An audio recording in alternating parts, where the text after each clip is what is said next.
All right, Jastin. A, B, C, D, or E?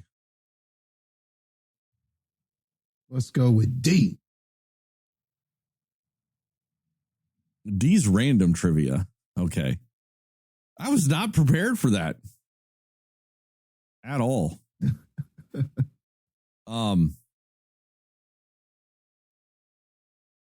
What is C? Wasn't C just some trivia? Movie trivia. Like I don't know if trivia? I've got any fucking trivia. Holy shit. Do you have any movie trivia? No, I'm going to figure this out. I'm going to swing it. Oh,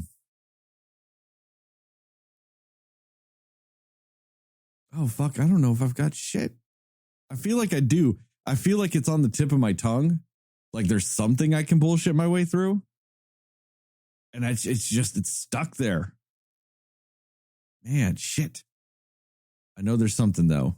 It's there. It's on the tip of my tongue.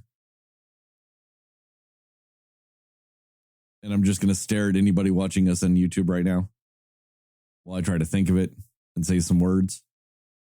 I'm going to stare at you very creepily like this. You need to add a letter for just any trivia so that way you can open it up and talk about anything. Well, that's what C is technically.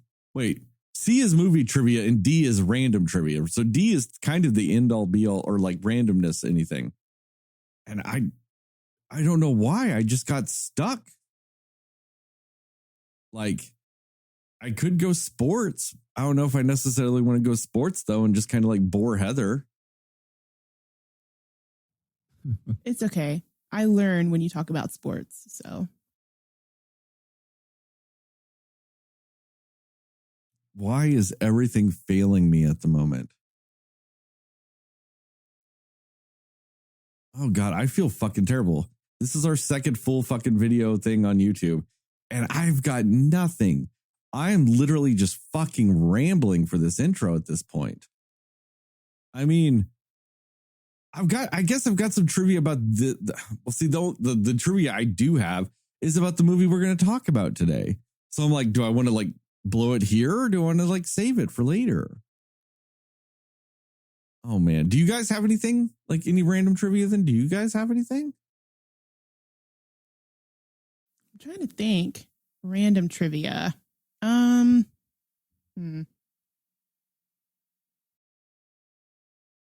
don't. Man, I don't have anything either. Not trivia wise, just like sports news and little things like that. Like I'm sure you heard about Marion Barber, the football player. Yeah. Oh, I do have one thing that's somewhat random that people might not know about. It's somewhat sports related, but somewhat not. I don't know if anybody really out there knows this, that there's a lot of speculation that Lou Gehrig didn't die of Lou Gehrig's disease. Oh, really? Yeah. Anybody that doesn't know, Lou Gehrig's is ALS is the whole point of the ice bucket challenge and shit. And apparently they actually think he might have, the biggest contributing factor to his death actually might have been CTE from concussions and stuff. Wow. And not actually. Yeah, I would not have known that. Yeah. So there's that. That is an interesting and random fact. You got there. Yeah. There you go. You got it. Lou Gehrig might not have died of Lou Gehrig's disease. How weird would that be, though? I know medically speaking, it's not really Lou Gehrig's disease. It's ALS. But like, it's just so commonly known as ALS or as Lou Gehrig's disease that is a little bit weird.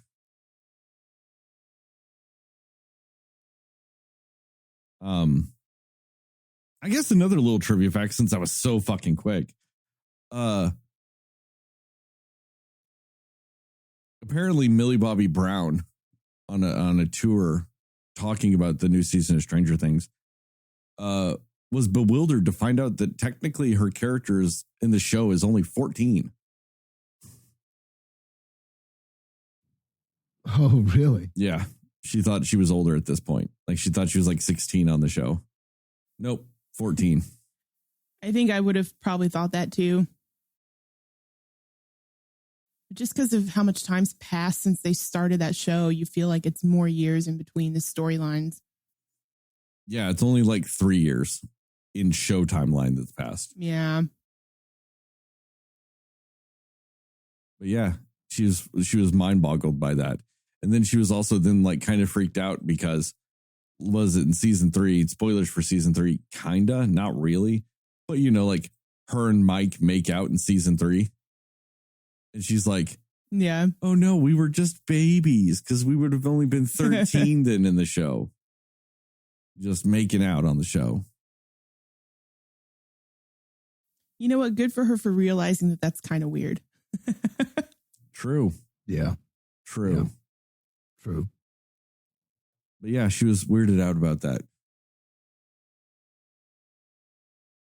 I'm kind of convinced that she's really like a 30-year-old woman in like a 18-year-old's body. She just seems very like mature for her age. Really? I don't know. I think so. She's always seemed just age appropriate. Which, you know, that's still better than acting like a crazy person, you know, but no, I guess, I don't know. I think it's because I feel like whoever her like PR person is really good about coaching her on how to act in interviews and things like that and how to speak very eloquently. I just feel like she's usually very good about that. You're just saying that because she's British. She's not actually eloquent. She's just British. It just sounds so fancy to us Americans. Right. Yeah, that's all it is, actually. Mm-hmm. Yeah, it's the whole accent thing. For whatever reason, Americans just assume British people are smart.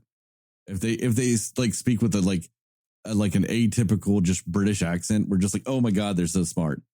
Now, if it's like Cockney or something like that, then we don't think that. But well, but I think it's also just because she's very like quick-witted.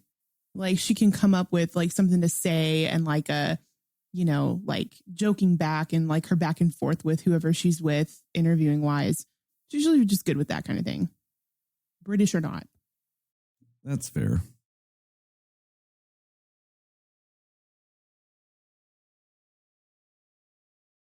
But there we go.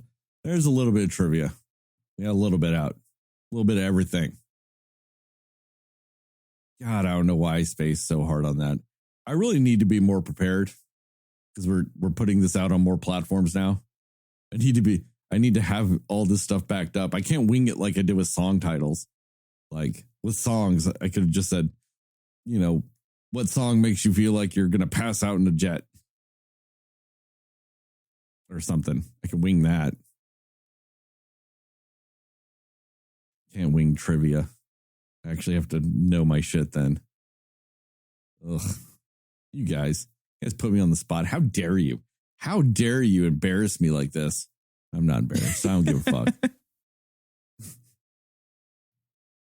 Anyway, let's just go ahead. Let's move on. Let's move on to our song.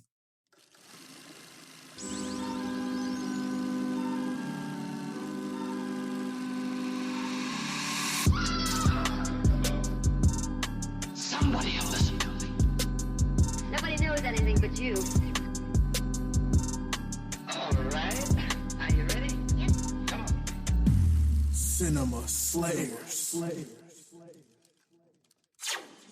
Hey, Cinefans, and welcome back to another episode of the Cinema Slayers podcast. I'm Sterling, and as always, I'm joined by Heather and Jastin. And today we will be talking about what we liked, didn't like, and everything in between with the new hit movie, Top Gun Maverick. It was like, what, 33 years in the making or some shit? Yeah. Yeah, better late than never, I suppose. Right. We will go spoiler-free recommendations and scores and then into our more spoiler-centric section with time codes in the description to allow you to jump around if you so require. And that also applies to YouTube. I do put those in the YouTube description, so you actually can jump around just by pressing the little things in the description. So if you want to skip straight ahead to the spoilers or whatever, you can. So also, if you are out there on YouTube, thanks. I'm going to look at you just like this while I say it. because, you know, I can't do anything like a rational human fucking being, I guess, anymore. I guess with all that, I don't know. Which one of you wants to go first? Go for it, Jastin. Nope, you talked first. Heather, what are your spoiler-free thoughts about Top Gun Maverick? Oh boy. Honestly, I think that all the years of like making this movie and the delays or whatever it was, I think it paid off. I really enjoyed this movie. I think it was a great film. I think it's a great summer blockbuster movie. It's got a little bit of everything in there. They're really great about how they move the story along. A decent amount of, callbacks to the original Top Gun, new characters, of course, and a new storyline in general, but it's still got that same feel. And it's just a really well-told story with great acting and just entertaining. I'm not bored at any point because it wasn't an overly long movie and it wasn't too short. They wrapped up storylines. They told the story they wanted to tell.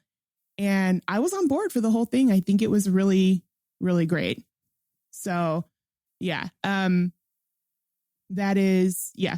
I would say that's my first take on it. And I am also one of those people that I did not see the original Top Gun until recently, more recently. So, it was just kind of nice to finally see that and just be like, okay, so this is what they're calling back to and all that in the sequel. I think Miles Teller as Rooster was excellent. I think he was a great choice. I think he did a great job.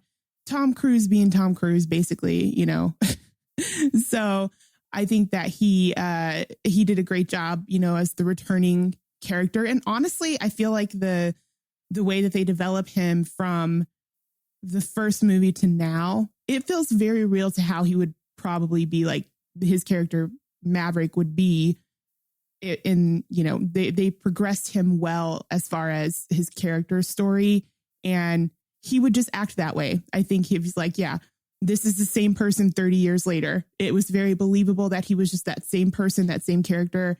They did a good job with that. And I think they had a great cast of people in it. It actually, there's a lot of times when you have a lot of really great people in a movie and the movie just tanks and it's not good. But this one actually, everybody did what they were supposed to do. They pulled back when they were supposed to. They stepped up when they were supposed to. Everybody was just really great in this. And yeah, it was just very entertaining.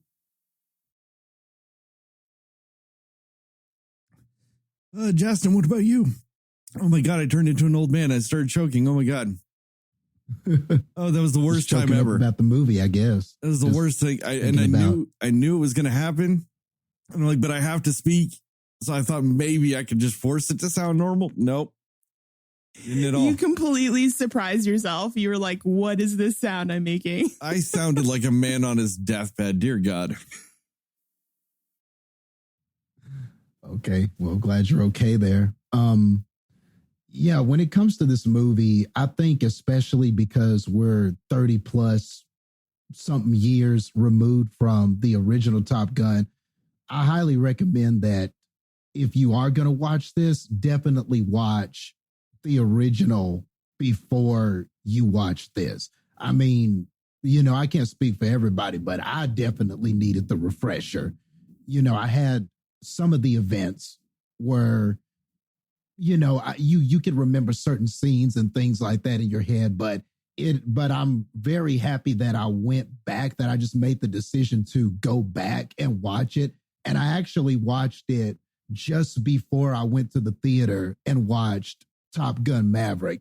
And I think that was just like the best way to experience it all. Now, granted, that's 4.5, 5 hours. So, maybe you don't have that kind of time to do them side by side, but I'm very happy that I did it side by side because I got every reference.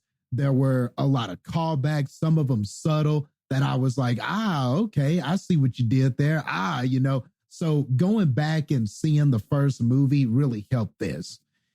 And I must admit, if the first movie, I mean, is it a classic? I mean, I guess it is, right? Like, Yes. I know it didn't review well with critics, but I know with people and audiences and stuff, the first Top Gun is considered like, I know A big among the deal. audiences, it's pretty much a classic. Like, Oh. it's kind of the movie that made Tom Cruise a star, right? That was like, Between that and Risky Business, yeah, I was about to say it's that and Risky Business are like, Rain they're Man. like there as kind of those stardom And- films.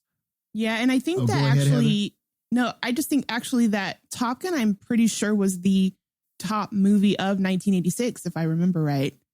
So yeah, it's one of those where it might not have been like a critic favorite, but people loved it. Yeah, yeah, and in my estimation, I feel like it's a classic.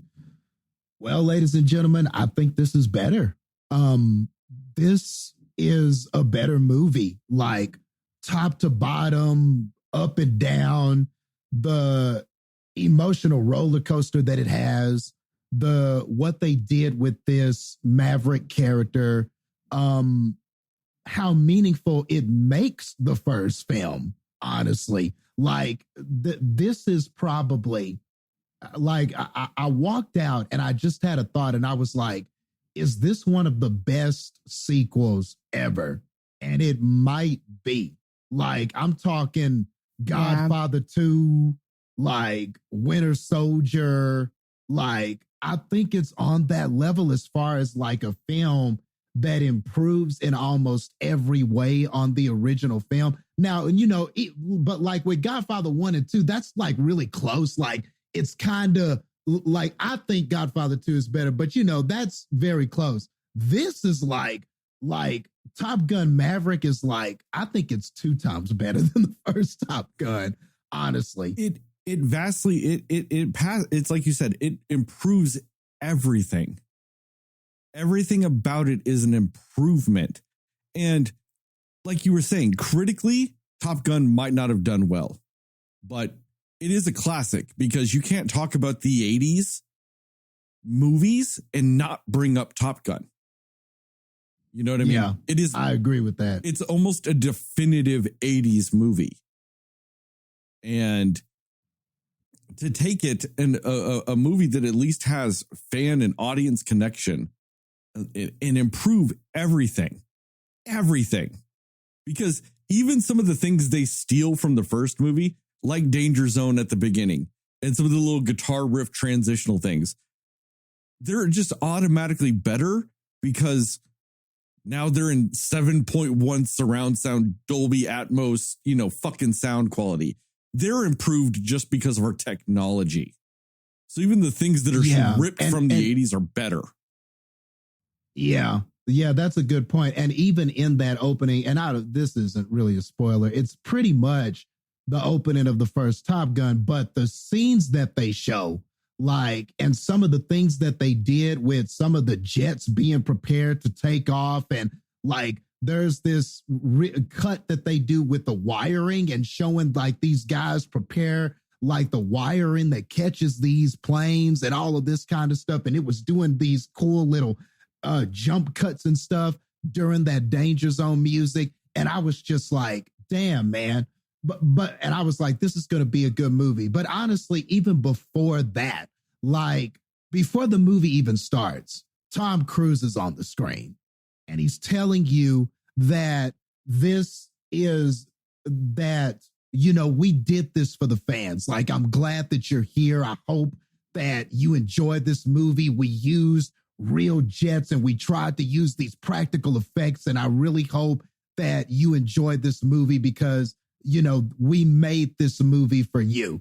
And, you know, I mean, after that camera cut off, Tom Cruise could have started laughing, right? Like belly laughing after the camera went off and went, can you believe I just said that? Who's like, who's going to believe that? Obviously, this is about money, but I'm not going to lie to you, man. I believed him. I looked into that man's eyes and I believed that he did this in some respect for fans and more. It was more about that than money. And I mean, I Yeah. believed him. And I just knew after he talked that this was going to be good. Like, I just knew. Like, it was just a feeling came over me and I went, damn, man, this might be something special. And it was. I mean, all of the actors showed up for this.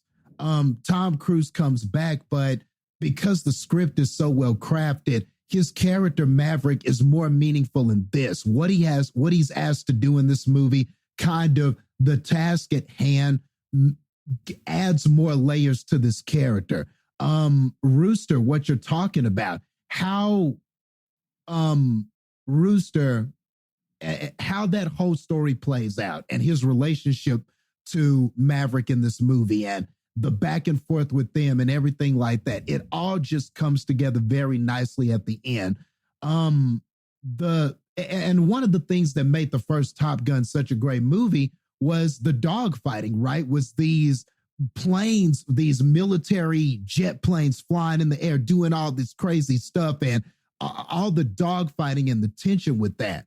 Well, man, dude, this like we said, this improves on the first one in every way. The dogfighting in this was way better, and not even just from a graphical, like a technical standpoint, but the way that they build tension in this movie during those scenes. They're breathtaking scenes, like just how they look visually, how they really capture what it must be like to be in one of those fighter planes doing this. Like they just did such a good job with that. The cockpit views that you get, the views outside the planes, everything is just nailed in this.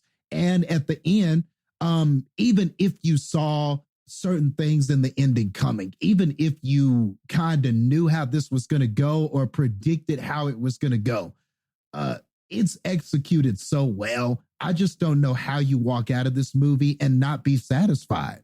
So yeah, man, this was a home run of a movie, if I've ever seen one this year. It really was, man, in just about every aspect. And yeah, I think not only does it improve on the originals, I think this has to go in the category of probably one of the best sequels I personally have ever seen. Yeah, you're not wrong on that. Yeah. To piggyback off of that, yeah, it is one of the best sequels ever. And it's like you said, because it took a movie that's a good movie. Like I said, quintessential 80s movie. I'm not going to say it's great. I love Top Gun. Don't get me wrong. I love Top Gun. I've watched it hundreds of times easily. I did not rewatch it going into Maverick just because I've seen it so many fucking times. I didn't fucking need to. You know what I mean? Like, I didn't need it to catch the references in this movie. I've seen Top Gun so many times, but it's a good movie. This is a fucking great movie. Like top to bottom, quality of acting is better. The fact that they're doing this shit in real jets is better. They used a lot of models in the first one. Nope. No models in this. They fucking were in the planes. The people were in the planes. The people were taught how to set up their own cameras, establish shots, apply their own makeup, reapply their own makeup, how to run the camera crews, all that shit, and then act. And they didn't have, like, a lot of people thought that they might have like headphones or like earpieces to hear so they could remember their lines or be told instructions. Nope. None of that. They were in the air with their, like, most of the time with a pilot, because none of them actually flew the plane,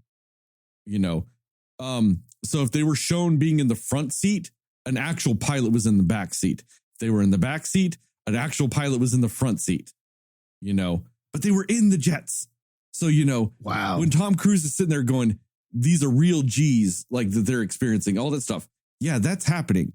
Not to spoil anything, but there's a few scenes where they're trying to max out, essentially what they could take G wise. And it shows the fucking people head on looking like they're about to pass the fuck out. That's because those actors were about to pass the fuck out. Like, that was real. I didn't even know that. That's tight. Yes. I didn't know it was to that extent. That's crazy. Yeah, everything in this was done practically outside of some of the dogfighting parts. because, you know, they're not really blowing up $35 million planes. Fair. Yeah. My little bit of trivia, I'll go ahead and throw it in now because it's not a spoilery thing. It cost them roughly $12,000, a little bit less. It was like 11,000 and some change, between 11 and 12,000 per hour to film in a jet. What? That's how much. Damn, dude. And this movie only ended up costing $150 million. I know that's a lot of money, but for a big blockbuster movie, no. 150 ain't shit. This movie cost $150 million. Man, they must have saved a lot on location. Like that, and the fact that like maybe you're not doing a lot of sets. You're not doing a lot of sets.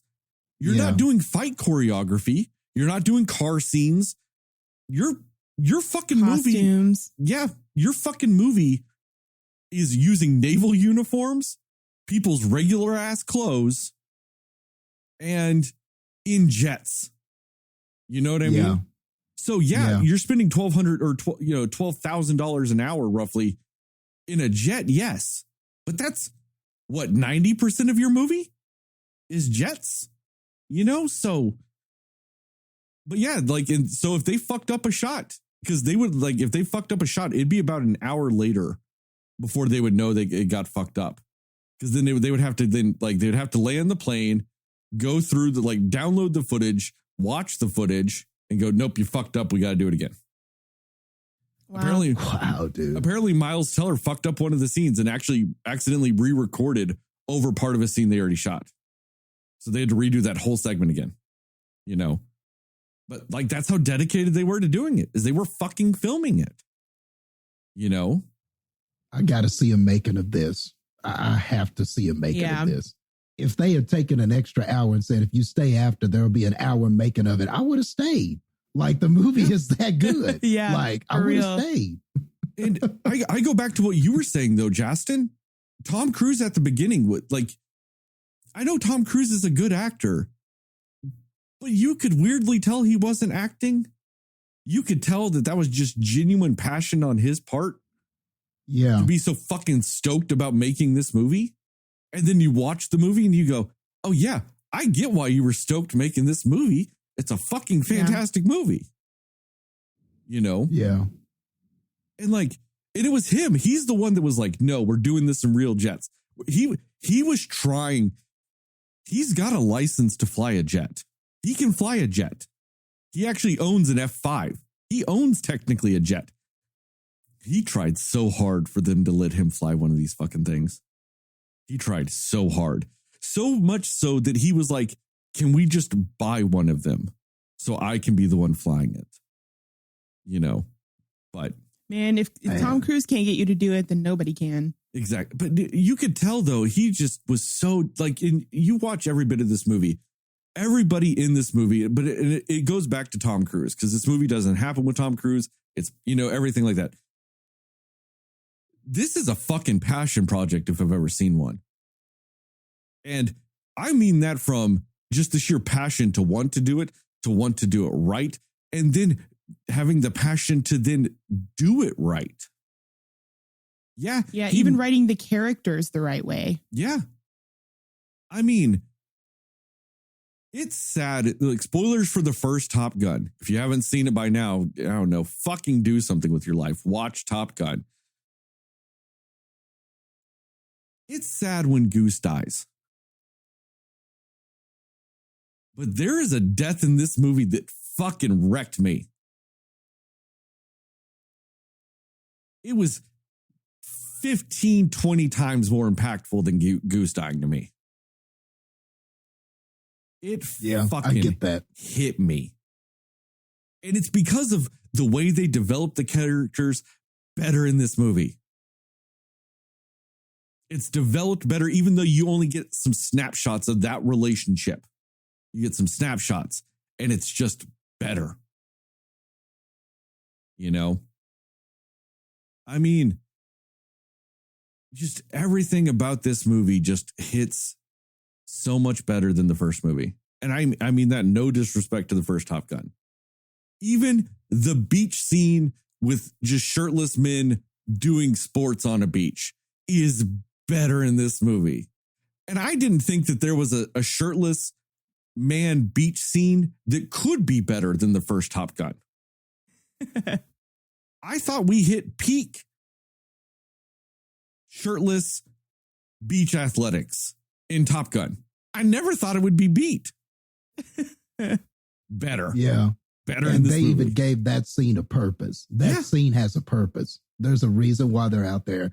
There's a reason why they're doing it that's explained. So Yeah, even everything that, in this movie you know, has purpose. You're right. Yeah. Yeah. And I'm not going to lie, it's kind of a dumb explanation because I still don't think that that works. But you know what? In the movie, it did. I don't think in real life When it works. Tom Cruise tells you why, you believe him. Yeah. In the movie, it works, though. Real life, I don't think it's possible. But in the movie, it worked. So within the universe of the movie, solid explanation. So, but no, I really enjoyed this movie. I'd almost argue it's my second favorite movie of this year. It's not better than Everything Everywhere All at Once. It's not better than that. It's probably better than anything else I've seen this year, though. Anything else?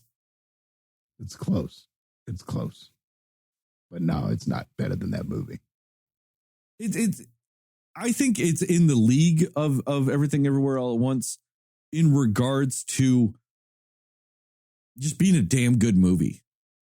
You know, because it's kind of like comparing apples and watermelons. Yeah, I was about to say they're so different, but just Yeah. But yeah. But on the level of sheer enjoyment, they're like 1A, 1B. Yeah. On a sheer enjoyment fair. level, they're the same. But realistically speaking, Everything Everywhere All at Once is a better movie. You know, but like I said, it's apples and watermelons. It's not even apples and watermelons, honestly. It's like apples and sirloin steaks. They're just they're different. Pretty much. You know, but it's good. It's yeah, like, and you know, Tom Cruise, and one of the reasons why this movie took so long to come out was he was fighting for it not to be put on a streaming service. Because the whole pandemic, they wanted to throw this on a streaming service and just get it out. And I think that this is showing them they made the right move. There are very few movies that I've seen that I'm like, okay, that didn't need to, like, that could have gone to streaming. Like, it could have. This one, no. Like, once again, this is kind of one of those things, just like I said about Everything Everywhere All at Once.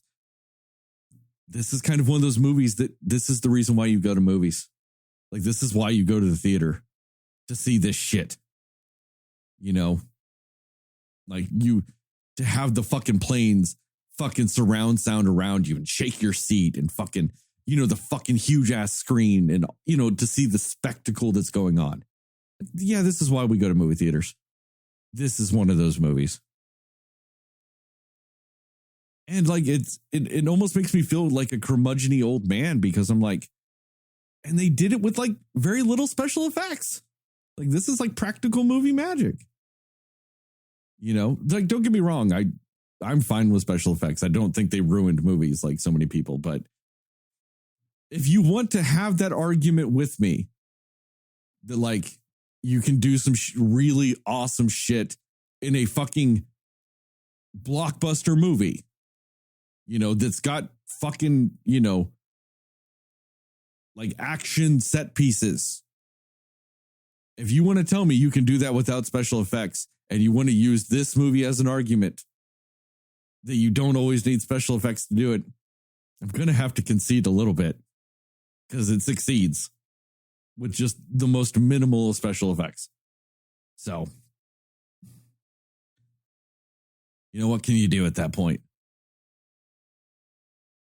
Recommendations and scores?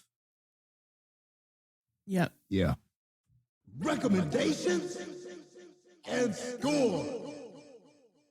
Jastin, go.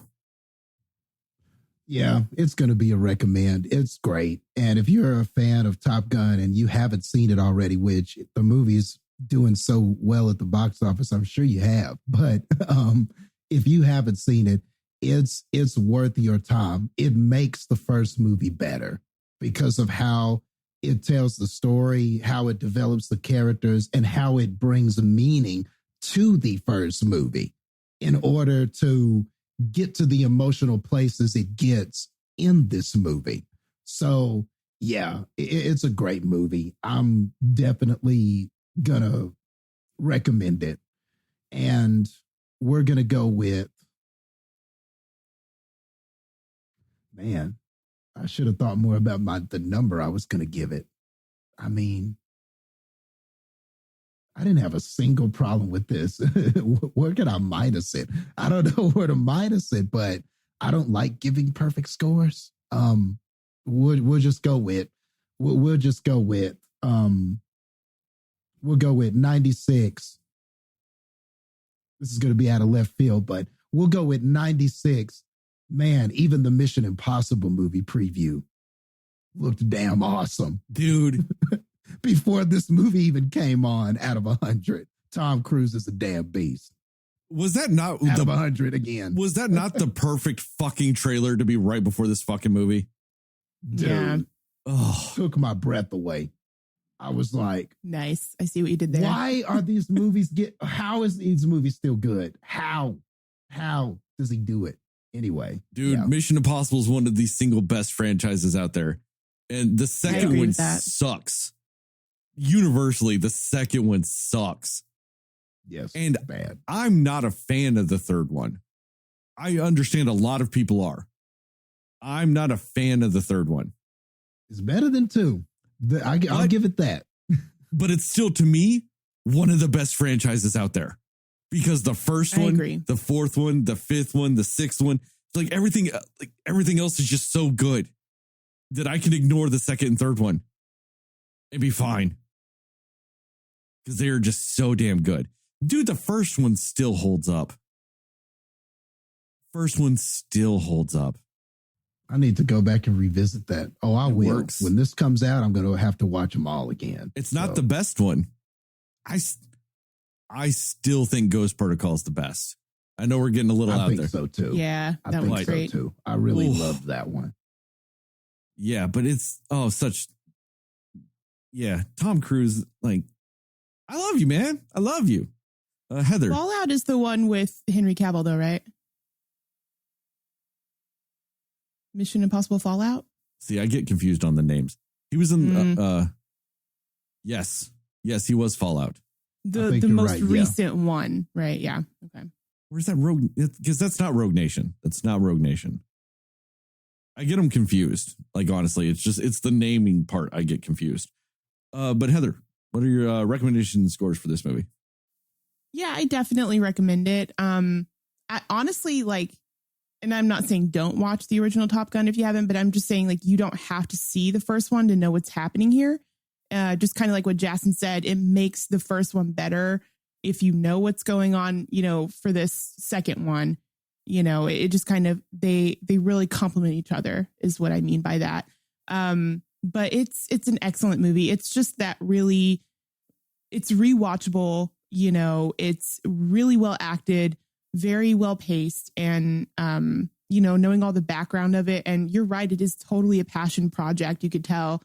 And just the care and the thought that went into the training for them to do this, and the just the stories of the characters surrounding them. It just really works so well, because it's not like, nothing is overly complicated or complex with any of it. But it's all just very perfectly well written in a way. So I just think that really benefits it. It's one of those where it didn't need to have all these crazy plot twists and turns and everything like that. It was just a straightforward story in a way that just had heart behind it, and great action, and great, stakes and great suspense, really. And that's really all I would really want from a movie like this. Like, it kind of delivered on all of those things. So Yeah, I definitely think it's worth it for sure. And I would agree. I think honestly, it is the best movie that I've seen this year, just because I'm behind on seeing the other movie. But I do think this is the best one that I've seen this year so far for sure. I'm gonna give it. I'm gonna go 94. Tom Cruise falling out of a window, getting caught anyway, out of 100.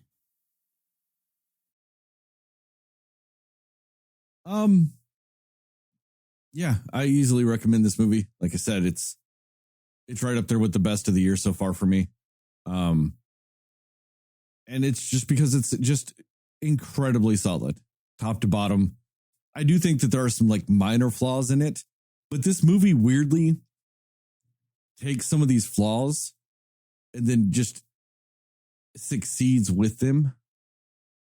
Like the end of the movie, I think some of the setup for it is a little bit flawed, but it still makes it so fun to watch it actually play out still. You're like, okay, okay. I accept it. I love it.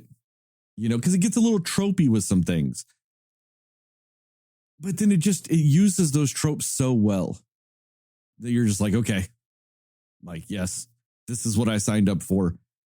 I mean, if you're going to make a sequel ever, your goal should be to make it a Top Gun Maverick. If you're going to make your sequel decades later, you've got no shot unless you're Top Gun Maverick at this point. Like, dear God, you know, I really loved Jurassic World. I thought it was a fantastic movie.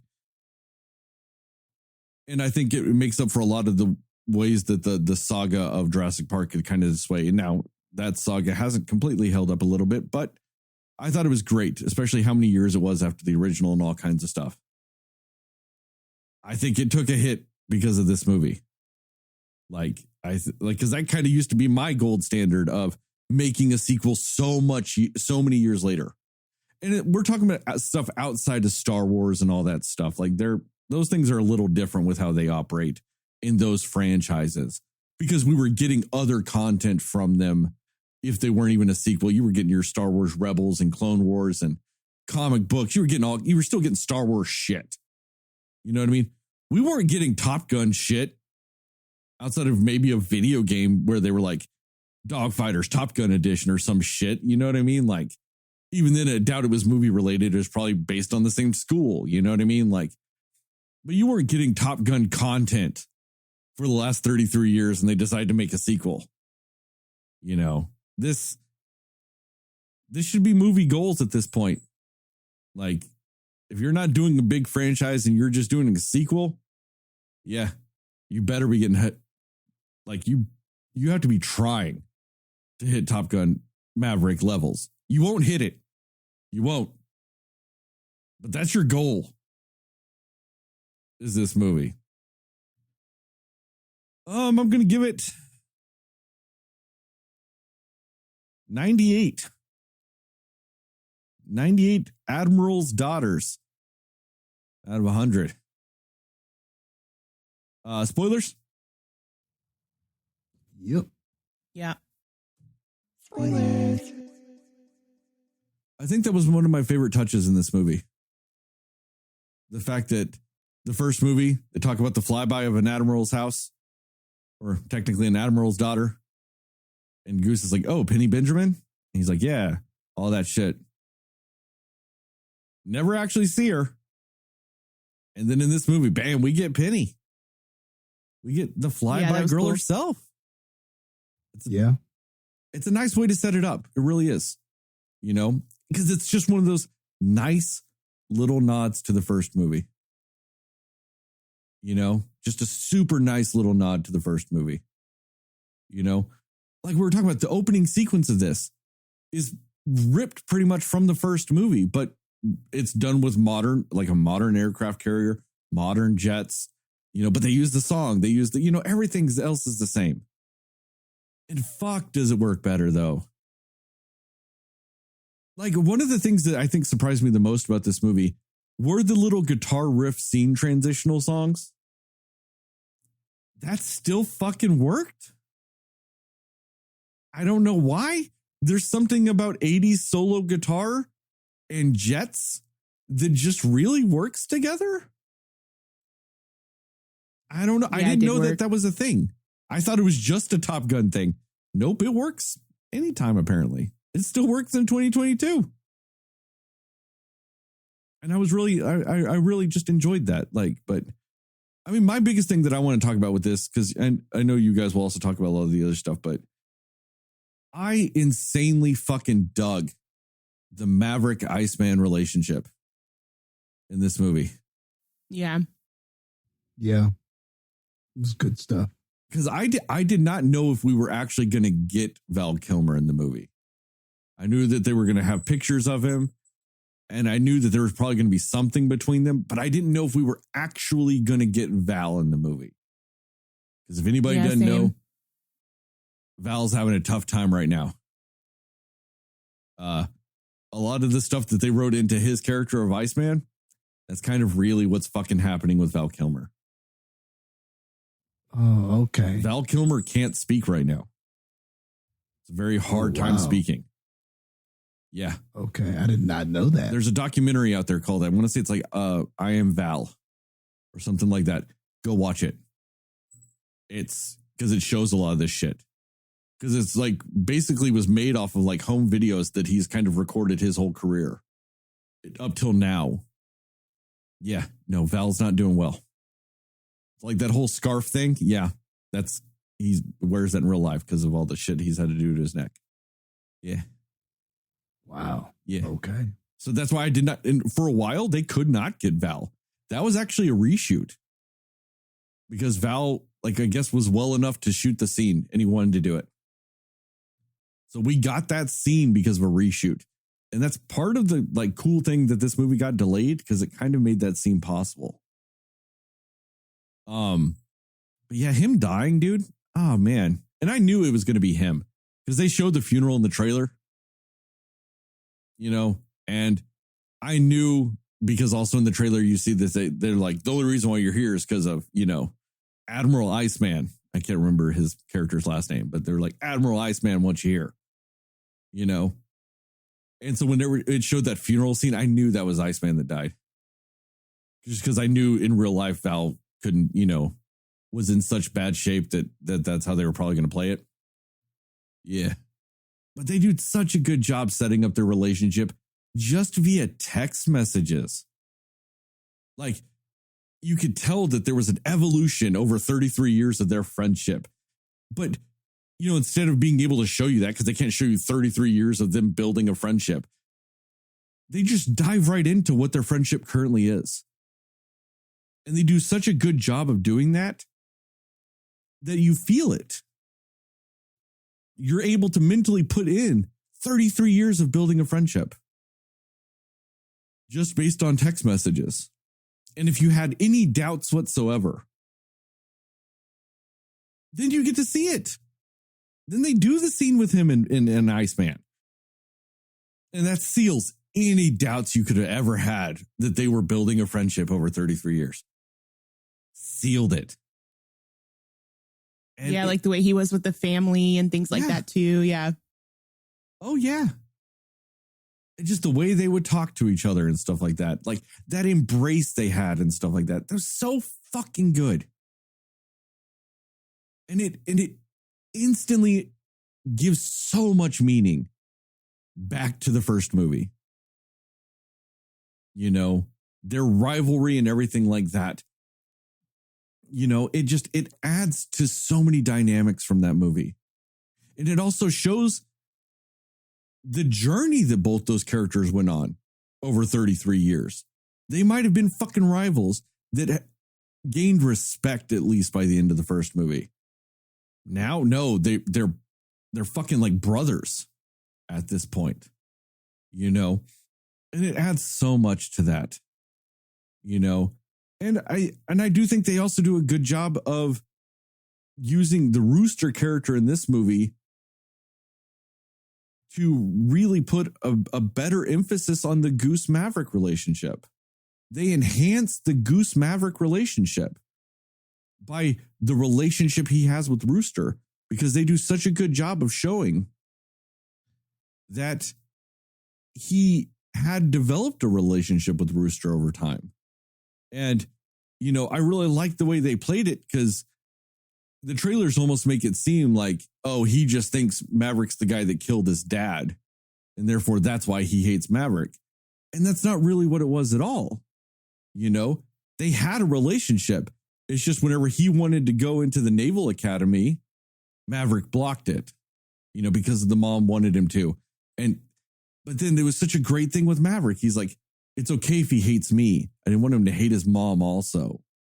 Such a good fucking element of storytelling with that.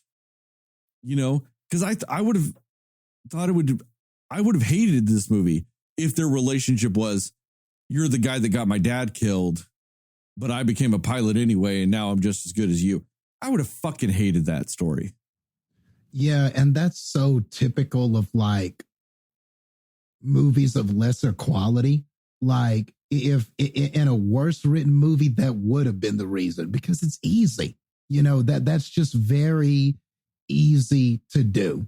And I was hoping somebody would talk about that, because they came up with something that felt logical and it was believable. And when you saw the twists and turns of that, you were like, oh, okay. So that's why Rooster holds all of this, anger towards him. It just made sense, and it made the characters feel more believable, because man, that would have been such a cop out if he was like, you killed my dad, and then there would have to be a scene where he goes, well, this is what actually happened. And, it's just like, I'm so glad they didn't do that.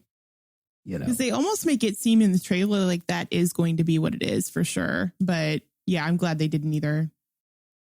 And they do a good job of the movie seeming like when they first introduce each other and stuff like that, or when they first are around each other in the movie, they do a good job of making you think that is why. And then slowly as the movie goes on and you learn about their dynamics and you see them more around each other, you learn more and more about the real reasons why and all that other stuff. And then it just makes it that much more satisfying by the time you get to the end of the movie. And it also, the story that they use in the movie makes a better justification for them overcoming the issues at the end of the movie. Them being on a team and like sacrificing for each other and like all those things feels better because it's a better reason why they had a falling out than just you killed my dad. Oh, this is what really happened. Because then, they would have the obligatory scene of, I don't believe you. And then he would go and look at naval documents and school records and find out that is what happened to his dad. And goes, oh, maybe I can trust Maverick.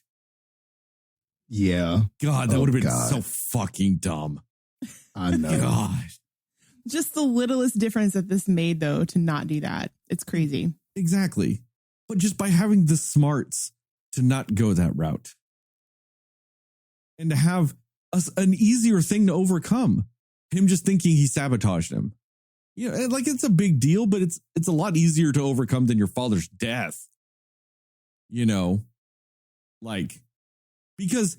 Yeah. And it adds to that whole thing too, because obviously his son, Rooster is going to have some conflicted feelings, but because he had to have known, obviously with his mom and the stories she must have told him, he knew that his dad, Goose, and Maverick were close. He knew that. So there are all kinds of conflicting feelings. So it just felt so believable that when Maverick sabotaged him like that, he would be like, what? I mean, I thought, to me, that would make it even more confusing.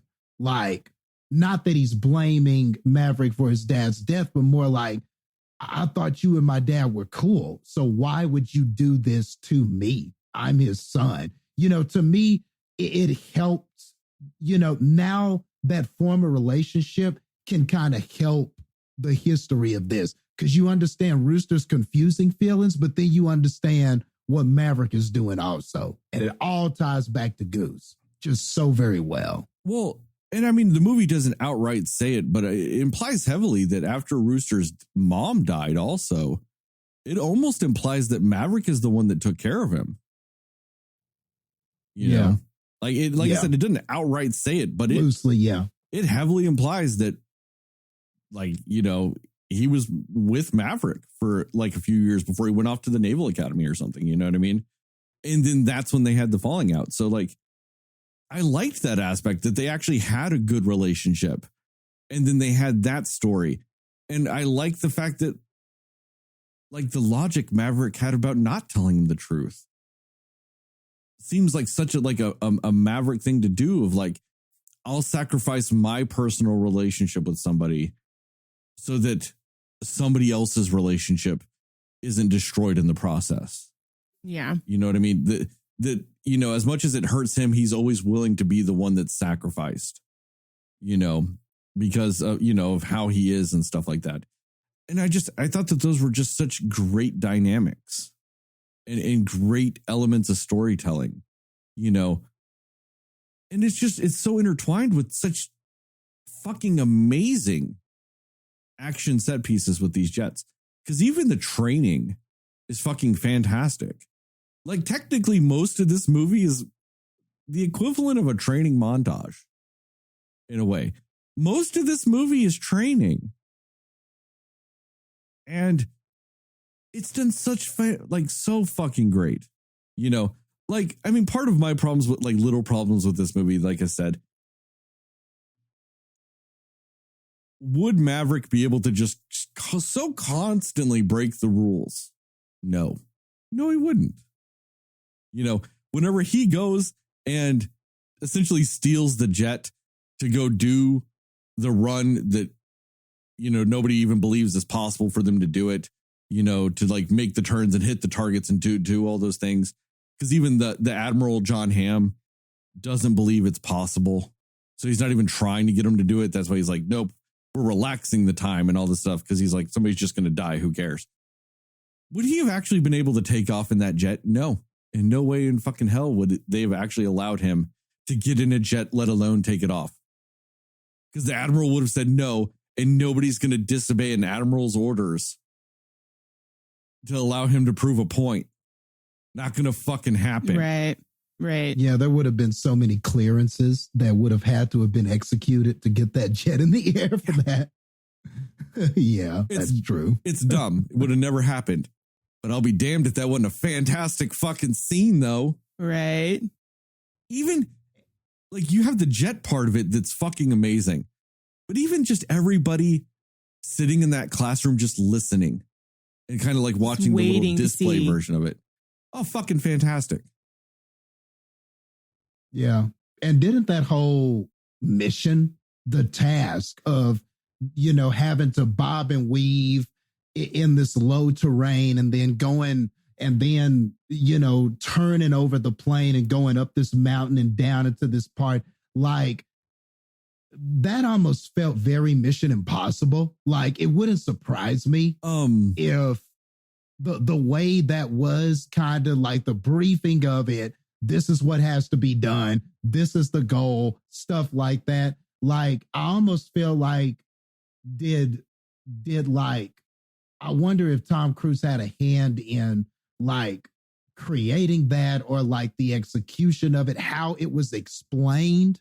And because it really like created something. So by the time we get to the end of the movie, you had seen that visual, you knew what they were trying to do. So when you're seeing the scenes, like whether when Tom did it himself to prove it could be done, and then later at the end of the movie, when we're all doing it as a crew together, like you just remember it vividly, what they had to do, the bobbing and weaving. You got to dip the plane and go up the mountain and then come down, you know, and then reposition yourself, hit the targets. Then the next two are going to come after you. Like, it felt very like Mission Impossible to me, that portion of it.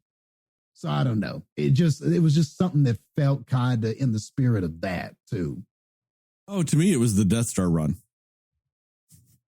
Oh, really? Yeah, I could see that. It's the Death Star run. I could see that. But done with real fucking planes. So that's what makes it, like, to me, actually cooler than the Death Star run, is they actually fucking did it. So that's really kind of cool. You know? Yeah. I didn't even think about the Death Star, but yeah, I totally get that too. But the whole briefing of it and this is what you got to do and we got to do this. Like the other movie, it wasn't really like that at all. There really wasn't like this mission and thing that they were trying to do with these. It wasn't nothing like that, nothing of that detail. You know what I mean? Well, weren't they suddenly attacked? I thought, if I'm remembering correctly, it was just a patrol and then they encountered the enemy. Yeah. And then the enemy just attacked them. So this was just completely kind of different in that way, but it made it like better because you understood the entire mission. And so the whole time stuff is happening or when something's going wrong, you as an audience member are like, oh, that went wrong, or, oh no, they're too high. And the movie does a good job of explaining that stuff. But there are scenes where you notice it before the movie tells you, he's going a little too high, or man, he's not going fast enough. Like I could even tell before the movie told me. And I think that that's just because of the incredible job they did explaining it before it even happened. Like somebody else I appreciated. Oh yeah. Yeah, that was super good with that. I completely agree with it. And I like that. I like the fact that the way this movie sets everything up, it's almost like that mission is so ingrained in you as it is the pilots. And that adds a sense of connection and like reality to the movie. That that mission and the parameters and what needs to happen to be successful and live and all those things are so ingrained in you that like you feel it in the movie too. Like you said, like, he's not going fast enough. Like you feel all those things at the exact same time that the movie's feeling it, like, because you are so connected with the movie at that point. And that's what really adds to like a weird level of filmmaking, because like how many times are you as an audience member truly connected with a fighter pilot? Yeah. That's you are true. in this. Yeah. That's true. And they just made it such a point to when they were training for this, they just made such a point to give you those intricate details. So when these pilots are failing and you're seeing the how and the why and Maverick is critiquing them and telling them this is what you're doing wrong, or this is what happened here, or this is why that didn't work. Y'all weren't together, this, that, and the other. And, some of that was in the first Top Gun movie with them trying to develop synergy and stuff like that. Some of those aspects were there, but man, I mean, just how incredible they did of not only explaining the mission, but then showing the different parts of how these people were failing it and how they needed to do it better. It helped me as an audience member just remember it all. So like we're saying, by the time you get to the end of the movie, you know exactly what these pilots are supposed to, like, it felt like you were there along with the training and stuff like that. And like you said, just all the tension and that's so important to me, because the tension that's built at the end with that mission is because of all of that they did. It was all that groundwork earlier in the film that leads to those scenes having the tension that they did in a lot of ways. No, I definitely agree with that. I mean, also, I really loved, like, with those scenes, like, when they have the plane malfunction in the training, they did a really good job of setting it up, and also did a really good job of avoiding what so many sequels would do. So many sequels would have somebody die like Goose did in that sequence. So many sequels would. And this movie went, yeah, we don't need that. You've already had that in the first movie. Why do we need to do that again? Also, by having Admiral Iceman die, you get that emotional part from Tom Cruise. But I also like it too that he didn't have somebody die and then he just goes off the handle. You know what I mean? Yeah. Like, I like that it shows that maturity too from him. you know, that he, Man, I mean, yeah. It pushed him to want to go do that run to show them, you know, that it's possible. Like, I loved that part. Like, while I did think it was ridiculous that he was even able to do it, I loved that it was mainly he did it to prove to everybody it's possible. It can be done. Nobody could do it because nobody thought it was possible. He went to do it at least to show it was possible.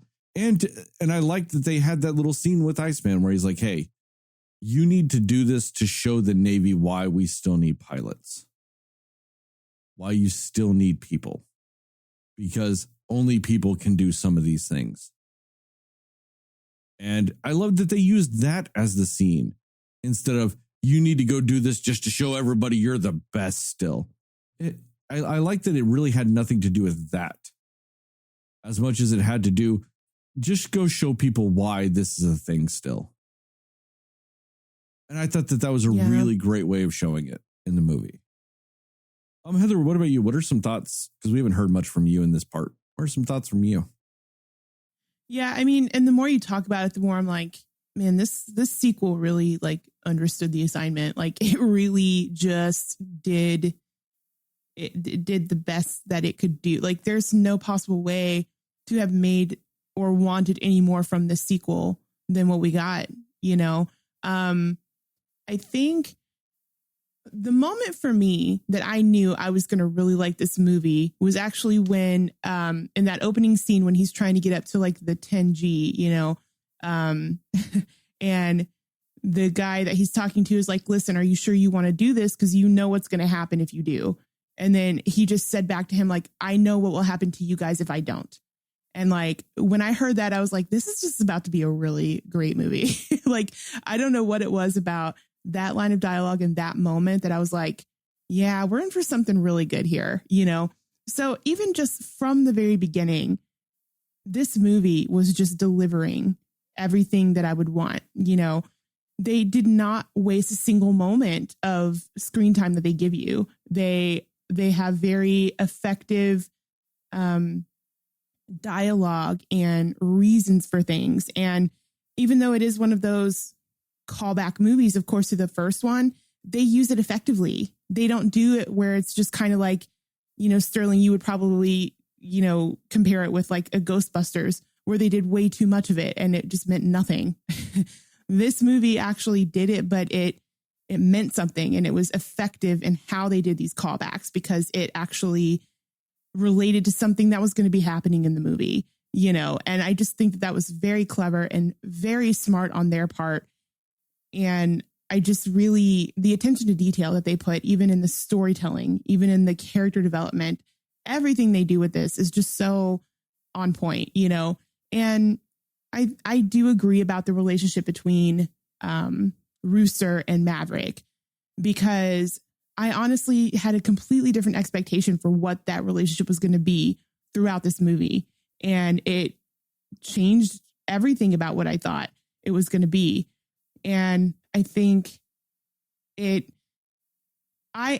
will say I did think for a brief moment that Rooster was going to die, but I thought it was going to be him dying to save Maverick.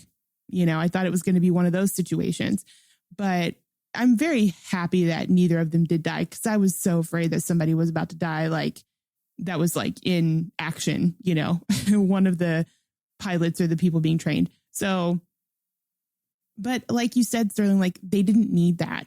They didn't need to do that. They didn't need to recreate something that we already, you know, mourned happening in the first film. And it's just really a testament to like wanting to tell a story that people care about, because they didn't do all the tropes. They didn't do all these things. And it's not a perfect movie, but it's pretty close to being a really perfect movie. It's just, there's not a lot of things in this movie you can find that you won't like. I will say, I mean, actually, I think in both the first one and this one, I don't really think the love stories are really the strong point of these movies, but I don't think they're meant to be necessarily. And so they don't really, I feel like they don't really put as much focus on the love story, like even Maverick with Penny, which was a really cool callback. You know, like you see bits and pieces and yeah, it's an important relationship, but it never really feels like it's the focus of the movie or the focus of Maverick or the story. And I just think that's interesting because, you know, there's lots of movies, at least for me, that I'll watch and I'm like, but what's going to happen with his relationship? What's going to happen with his love story? And not that I didn't want him to have that and be happy, but it just was the thing I cared least about in everything with this movie. I cared about all these other relationships, like the relationship with the rooster and even Hangman and like what was going to happen with him because he was very, very clearly like the Iceman type character, you know, and it was just like I wanted to see what was going to happen with all of these other characters and relationships within the group of pilots. Like, and I think that you're right. Like, I never expected that I would be watching a movie about pilots and be like, I care about this part of it. Like, that's just not something I expected. And it just really speaks to how well written the story is, honestly. And yeah, I just really, there's not a lot of flaws. Like, I do agree also that he would have been kicked out forever ago with the stuff that he pulled, but it paid off, you know, and there's reasons why. And it wasn't just like Tom Cruise putting it in just to be like, look how awesome I still am. It was like, no, I'm doing it because I want to show them what can be done and what they're capable of. And I also loved John Hamm and how so very resentful he was of Maverick at everything he did. Like even that scene we were just talking about where he's showing them that it can be done. Just that look on his face of like, I hate you for proving this because this means that, you know, I have to do something now. But it just was so, it was just funny. And I just appreciate also, even with John Hamm's character, like he wasn't like, he didn't necessarily hate Maverick just to hate him. He had his reasons. And even in spite of his feelings personally towards him, he was like, I need to do what's going to be best for this group because this mission is too important. So it just really felt like everybody was on board for like, we have to do what's going to work because of how important this is. And yeah, it just really, everything paid off. Everything about this sequel completely paid off in all possible ways. And I just did not, I mean, I felt like it was going to be a good movie. I did not know I was going to like it this much. And I also agree about the Iceman relationship, like also very realistic because 30 years of friendship, even you're just texting, you know, that happens when you're friends with somebody for long enough. There's lots of people that my friendship with them, a lot of it is we just text each other to catch up. Like that's just a very realistic type of friendship for somebody that you've known for that long. Right.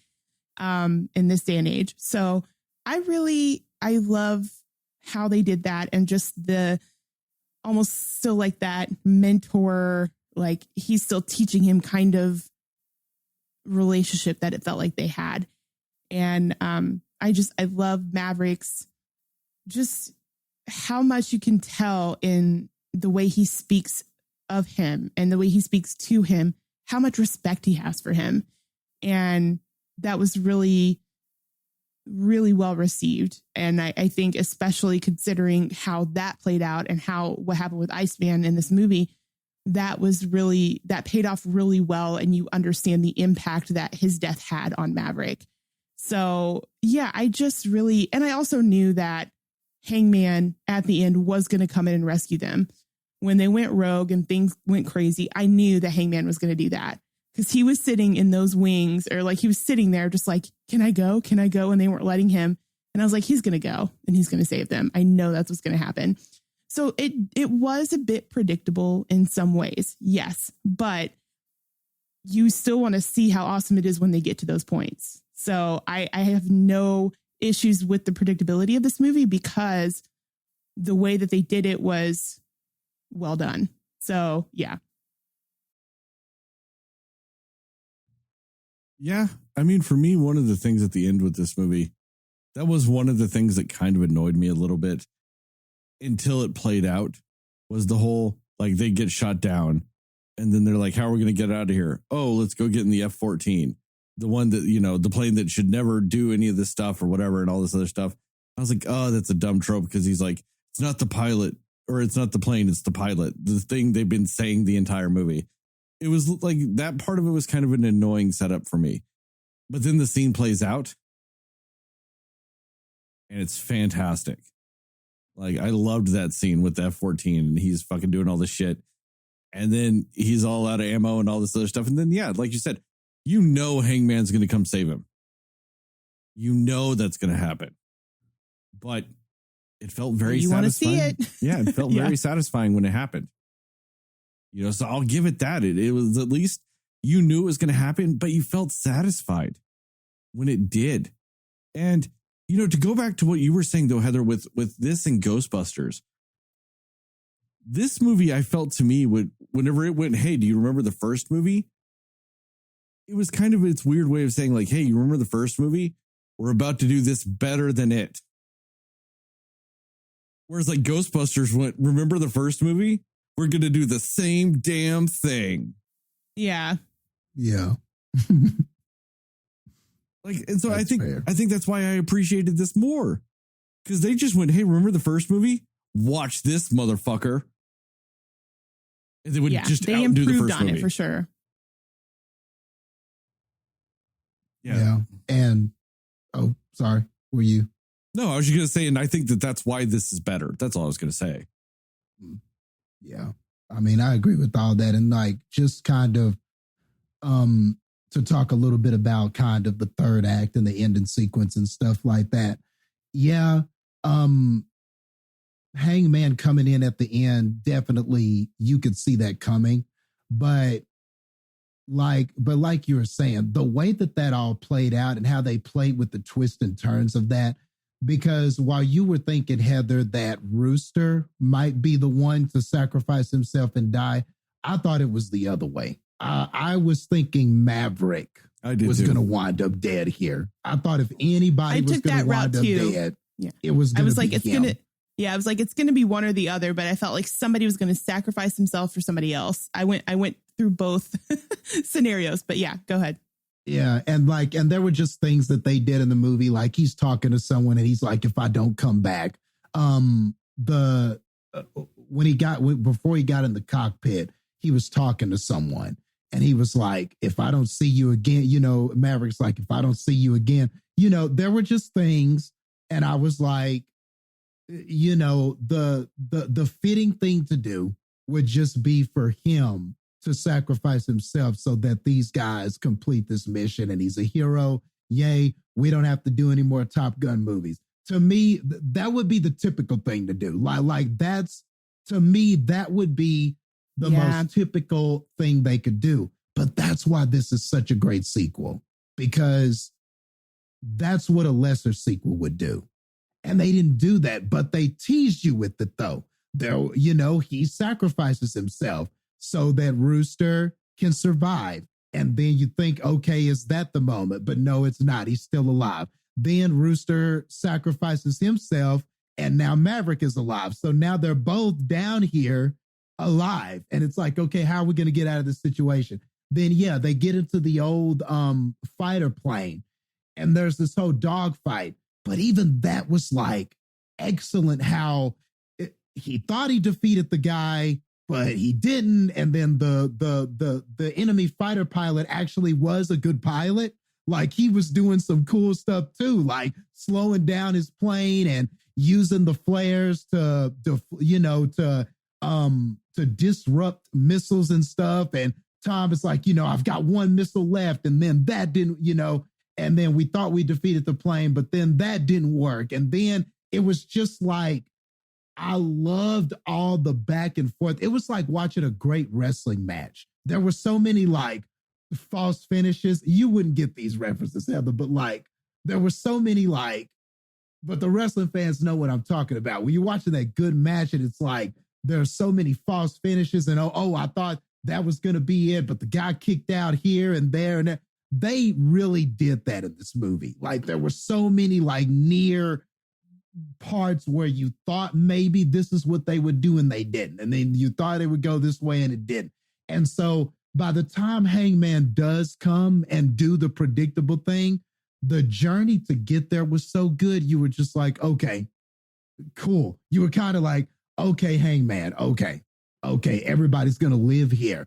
And that's the one thing I was going to say about it. Like, if Maverick, if Tom's character would have died in this movie, okay, overall, I probably would have walked out and been like, okay, fine, cool. It was still a solid movie, but I like that they didn't do that. Like, I'm happy that why not just let the characters win? Why not just let him win? Why can't he just win and just everything just be okay? Why can't it just be a happy ending? And even if we never get another Top Gun, okay, I don't need to see the man die. You don't have to have this final sacrifice. That they, and this is a spoiler if you haven't seen the James Bond movie, but it kind of reminded me of that. I was literally thinking that. Bond, spoilers, they killed him at the end of that. And I'm like, well, but this kind of challenges that. Did you have to kill? Does that character have to die because we're not going to do any more movies of them, And I think this sort of challenges that. And I mean, who knows? They could do another movie. I don't know. Well, but, go ahead. No, I'll just say a counterpoint to that. I haven't seen the Bond movie, but I knew he died. You didn't spoil it for me. I knew he died. I actually like the fact he died. I just haven't watched the movie. I think it works both ways because I think it's cool that James Bond dies because he never does. Never dies. Never dies. He did in that. So I think that that's a cool way of doing that. Whereas you were saying in this movie, and I completely agree, a lesser movie would have killed Maverick. And they didn't. So I think that that's why it works also in this that he did live. I think it works both ways. I think it's cool. It can work both ways. Yeah. Yeah. Like I said, I just think it's cool that James Bond dies because he never does. Never. No matter what, they've never killed a James Bond. And you did. Just like in this movie, any other sequel would have killed him. Every other sequel would have killed him. Like any other person making this movie would have killed Maverick. It's cool that they didn't. They both break that trend of what you would typically always have. And I think that that's really cool that they both did that. Okay. And I guess I've seen the death, the sequel. We're not doing them any more death so much that it has in and of itself become a trope. So I don't know. Maybe I didn't appreciate the Bond death. I didn't even think of it like that. Like none of the other Bonds ever died. So it is different in that way that this one died. But I was just thinking, they always do this. I'm conflicted, but I totally get what you're saying. Your point is valid, though. Yeah, you're absolutely right, though, Jastin, because like we said, any other movie would have killed Maverick. That's the trope. They would have killed Maverick. Yeah. So I get why you apply that to James Bond. Yeah. But yes, but what you're saying is valid, too. So both can work. But back to this, yes, I'm glad that he just got to win. I'm glad that he just got to win. I'm glad that, the relationship with Penny and all of that worked out and they had history and they were back and forth and they decided, let's make this work. I was fine with that. At least it wasn't 40 and 50-year-olds acting like they were 20 and 19-year-olds.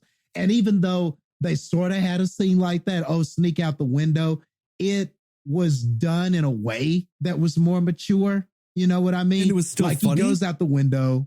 It was still funny too. Yeah. And it was funny because they play, because they're obviously not young people, but that's how that scene was played. But then it's the young person that attacks it, ironically, with some maturity. And she just says, "Don't break my mom's heart again."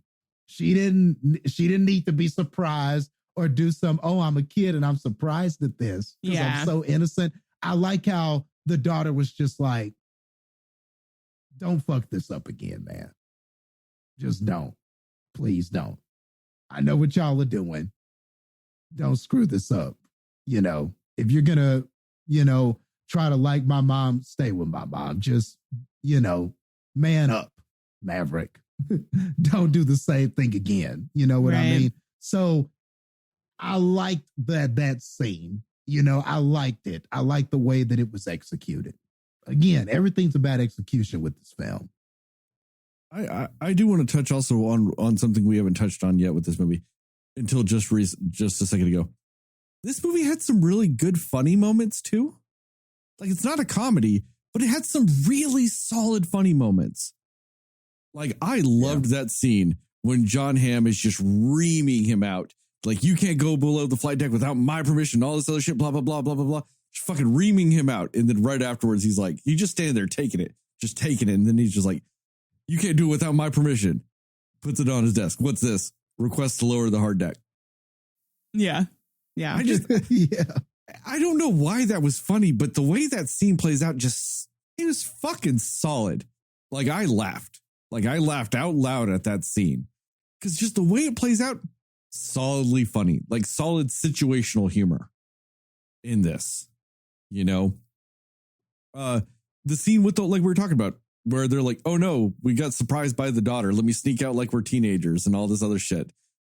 It kind of plays out in a humorous way because it's the weird trope of, yeah, we're adults, but why are we like, we're having to act like kids, but also being self-aware enough to go, why the fuck am I sneaking out? Because like I'm a kid. Like, it's not like they play it off like, oh, it's just what happens.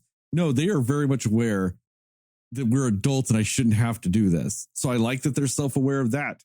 You know, even the end scene at the end, whenever they're like, oh, when Hangman's like, oh yeah, I got another kill. Haha. Fuck y'all, you bitches. I might have not been the mission, but I'm the one that still got a kill. And then they're like, oh yeah, but he got two. He's like technically an ace now. Like, haha, he's still better than you. I liked that little nod to it at the end. I just like that little nod of like Hangman is more or less kind of like he's an Iceman, but he's also kind of a Maverick. You know, I liked how nobody was truly definable, kind of what they wanted to do in the first Top Gun. Like the first Top Gun was like stereotypical characters. These ones were actual people. They all had dimensions to them. You know, Hangman might have been the prick like Iceman was, but at the same time, like when it came down to it at the very end, it was about the mission. And he was Maverick at that moment. Yeah. You know, he was like, this is the mission. I accept it. It is what it is. You know, I will help if I'm needed. You know, I'm just realizing more and more how I love that they turned every trope on its head in a way. Like, I didn't even realize how much they did that in this movie. But even to the extent of when he's talking about how, like we said earlier, where the reason he pulled Rooster's papers is because the mom requested it. And even I like that they still didn't reveal that to him in this movie, because in a lesser movie, he would have been like, hey, I know what happened. Or like they would have had the conversation or something like that would have happened where he found out the truth of why the papers were pulled. He still never did. And they still were able to restore the relationship and get past it. And he still didn't find that piece out. And so Maverick still got to be that guy that was like sacrificing his, you know, relationship and reputation for it. And I just think that's cool because they still didn't do that because they felt like they still didn't have to do that, you know? And I think also what helped that too is that even though him telling Rooster that you weren't ready for this, I didn't think you were ready for this at that time. And there's still some things you need to learn and stuff like that. Even though, yes, that was part of the cover up of not revealing the true intentions about his mom. Some of that was true about Rooster. He did need to grow. You know, he did. So it wasn't like Maverick was just telling a straight up lie, trying to cover up and, you know, save face with the mom and stuff like that. Yes, that was very much a part of it. But some of that stuff about, I don't think Rooster is ready for this. I don't know if he's able to handle this was true too, because you saw how in ways how Rooster wasn't ready and sort of had to come to that point. So I think that's also why it worked. You know, it wasn't just, they didn't make it, that's the gray area in it. Like, I don't know if that's the right term for this situation, but like, I like how both were true. There was a little bit of a lie, but there was also some truth in where Rooster was at that moment. So I think that just helped it overall. Well, I think it worked out in that regard, because I think if it was just the mom saying, I don't want him to do this, I don't think Maverick would have done it. I don't think he would have pulled the papers. He also used the justification of, to himself, that he's not ready. Even if that's a lie he told himself, that he wasn't ready to get into the Naval Academy. I know then it comes back around with the whole mission stuff too. But we're talking about just the pulling of the papers. Even if he lied to himself that Rooster wasn't ready to go to the Naval Academy, that was what he told himself, to also have a reason for in himself other than just the mom asking, you know, to give himself a reason to pull the papers. Yeah.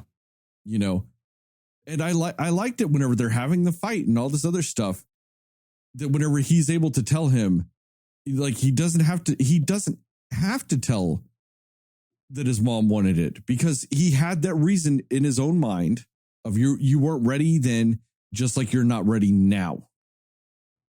And by having that own self-justification and have it also apply to the situation, that's how they were able to mend the relationships, because Tom Cruise wasn't lying. Tom Cruise wasn't lying to him and just making up some bullshit. He believed it too. And they do such a good job of, in that scene, the Maverick character saying that to him in such a believable way, that Miles Teller takes that to heart. And he's like, I did that to push you, just like I'm doing this now to push you, because I know what's inside of you. I know what you have. You're not fulfilling that. And using all that as the justification to mend the relationship and have that be the part of the conversation and not have to tell him also the part about his mom, I think makes it great. You know, because they're able to mend their relationship, and Rooster's able to grow, and then also keep the whole justification of, I didn't want to taint his mom's memory to him. And that's great. You know, not in every movie you do these happy endings and all this other stuff work. No. Sometimes you need a sad ending in a movie. It happens. Those are great. But the way they craft this movie, you just sit there and go, like you were saying, Jastin, like, I'm glad everyone got a good ending in this. You're just glad that happened, because they craft the movie so well that that's the ending you want. Yeah. And they gave it to you, because you're also expecting to get the bullshit ending of Maverick dying, because in every other sequel he would have died. Or in an even worse sequel, Rooster would have died. Yeah. You know? Yeah. But I love that there was, because of that. I'm sorry, what was that? No, I was saying, but in this movie, they just avoid it. Yeah. But I love that moment at the end, though, too, where, you know, they do come back and they all basically win in a way. And you sense that healing that's happening, not only with like the relationship between Rooster and Maverick, but also I think Maverick actually being able to finally let go and like forgive himself for what happened to Goose. You know, like you just sense there's like that moment when they're hugging and embracing, like you sense all of that going away in that moment. Like you sense that there was healing in that hug and healing in that moment when they're back on the ground. Like, and it's really cool because you just see how it just ties up everybody's story and everybody, what they're dealing with and struggling with. Everybody's learning something here and everybody is growing and healing in a way.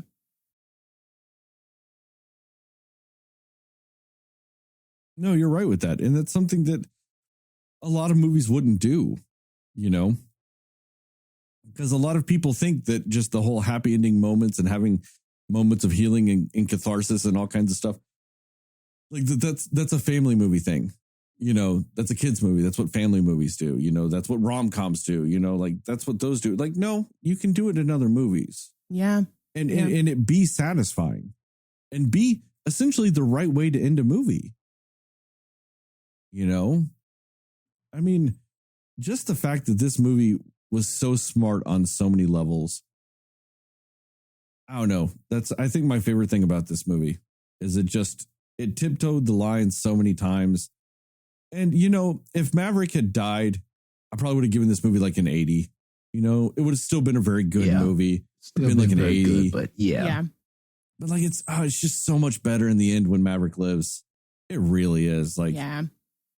And you get that little scene at the end with they're out in the desert and him and Rooster are fixing the plane, and he's got a picture of him and Rooster right up there with pictures of him and Goose, and then Penny shows up and they get on the fucking motorcycle and you're like, man, this is great. It's just every scene you want at the end. You know what I mean? Like every little thing, because like him and Rooster fixing the plane, and then like, you know what I mean? And then the picture of Rooster and Goose, you want that. You want pictures of Maverick and Goose and Maverick and Rooster. You want that, and then you want him to get with Penny in the end and stuff. So I'm just like, oh, that's great. You just get all the little things that make you feel good at the end of the movie. They're just so intentional with everything in this movie. It's great. And I liked how they added just even a little bit extra tension at the end of the movie because his landing gear shot. And so he's like, no, put up the net. We're going to fucking just crash this fucking plane and let's go. But then also, cool little throwback to the first movie, but it works in this movie too because it's a small little callback. Fucking buzzes the tower again. Does that flyby. Yeah. Just right in that admiral's face going, fuck you, I did it. Bam. Oh, I loved that. Loved it. Yeah. Because it's like I said, it's small little callback. He was the douchebag that did flybys. So call back to him being a douchebag with flybys. Loved it. Yep. Because that's one thing this movie didn't have a lot of, flybys. And then they nail it right at the end and you're like, yeah.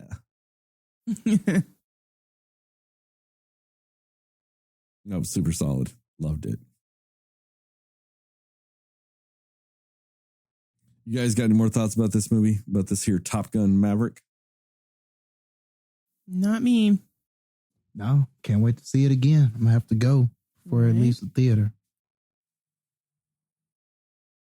I might just have to do that too, Jastin. And I rarely see movies twice in the theater. You do. You see a lot of stuff twice in the theaters. Especially Marvel stuff. You see that stuff like typically twice every time. Dude, I can't tell you the last time I saw a movie twice in theaters. I mean, honestly, looking back on it, I think the last time I did that was Lighthouse. And that's just because the first time I saw it, I had a fucking terrible wisdom tooth issue.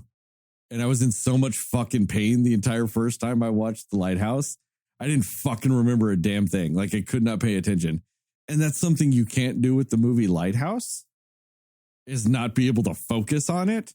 Because you're not, it's such a weird, strange, all over the place movie. Like if you can't pay attention, you're going to fucking miss everything. Yeah. Like I left that movie and I'm like, what the fuck did I just watch? And not in the, I watched the movie and was like, whatever. No, I literally could not remember anything I just watched.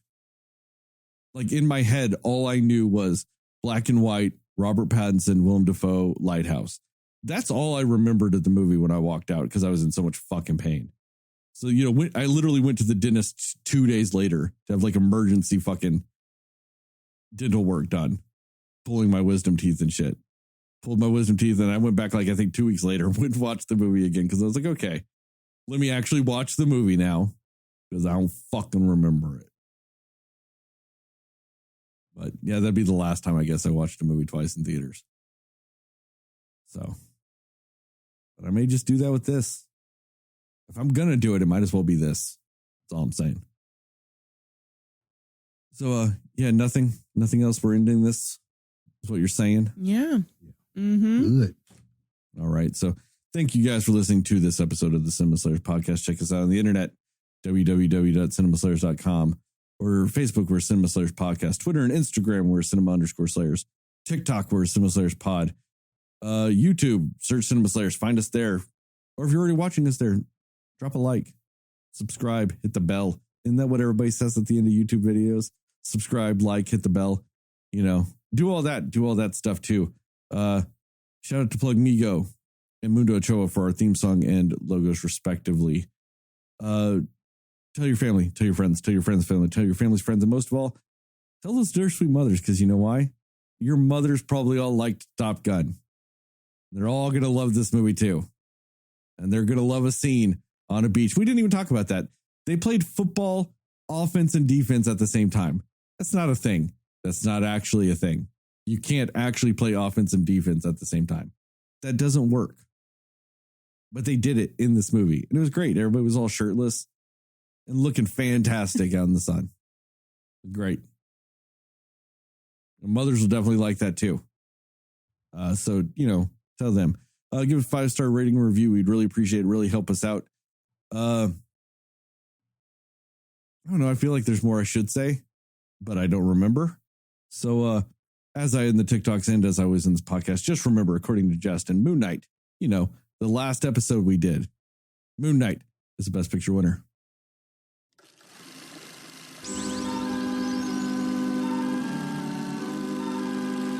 Speaking of that scene where they were all shirtless and outside, I think it needs to be said that Tom Cruise is Nobody knows anything but you. 59 years old. And he's out there running around with Cinema these people. Slayers. Some of them, maybe some of them even like half his age. And he still looks great next to a man. Like still running around. Yeah. He doesn't move or anything like a man on the brink of 60. So, but right. I liked how they ended that scene though, too. That he's also kind of like, I am an old man too. So I am going to go sit down while you guys keep playing. I did like that when he got hit and then he went and relaxed. Yeah. I liked that little acknowledgement of it. Because very rarely in a movie is Tom Cruise willing to acknowledge that he is mortal. And they kind of did in that. This movie actually did a lot of things that Tom Cruise does not typically do in movies anymore. A, acknowledge he's mortal. B, having him kiss a co-star. He rarely does that in movies nowadays. He rarely actually has a love interest in a movie. And they brought that back. Also, they were willing to show Tom Cruise is short. Tom Cruise in his movies rarely ever acknowledges that he's shorter than a lot of his people. But they did in this movie. They did that, and I give credit to it. That's how dedicated they were to making this movie right. Things that Tom Cruise hasn't done in movies in a long time, they did it. So, kudos to them. Now, what else do you want to talk about? You guys want to talk about fast food again? We'll do that for another half hour real quick. No. It feels weird, right? I know. We actually were very brisk in this. We were very to the point. We didn't have anything bad to say. That's usually half of our time. Yeah, that's the problem. There wasn't enough on the negative side. Right. Normally it's the other way around when we go like this. It's been it's been since the second half of that episode when we did everything all everywhere all at once that I haven't just been able to go on a rant about something. Because even Sonic that I for the most part liked, I still got to go on a rant for a while about a big chunk of that movie. I mean, you did a little bit of one with Moon Knight. Yeah, but I also didn't genuinely like Moon Knight. Oh, well, that's true. I mean, I just thought it was okay. Yeah, fair. That's the difference. Is I just thought it was okay. I had several things I didn't like about it. So I still got to go on a rant with it. It's just been a long time since I haven't gone on a rant with it. I weirdly we got men next episode, so I don't know. I got going on a fucking rant on that one. Just by your Jesus, you'll make up for it for sure. You're getting at least 9 rants when we do men, which is our next episode. We don't always know distinctly what we're doing. We also haven't seen what we're doing most of the time with this. We have all seen the next movie we're doing. Yep, rant of fucking hoy in that one. Can't wait. I need to get like a ship sound effect for that. You know, so it's like rant ahoy. Do that. See, this is something we don't typically get at the end of an episode. You don't get to already find out my feelings for the next one. Right. Special treat for everybody. If you're actually, still listening. if you stuck with us this whole time, you get to realize I fucking hated the movie Men. Listen next week to find out why. That's a cliffhanger if I've ever heard one. Nice. There you go. To all the other 9 people in the world that fucking watched that movie, they'll fucking know. A third of us are sitting right here. All right, I'm out.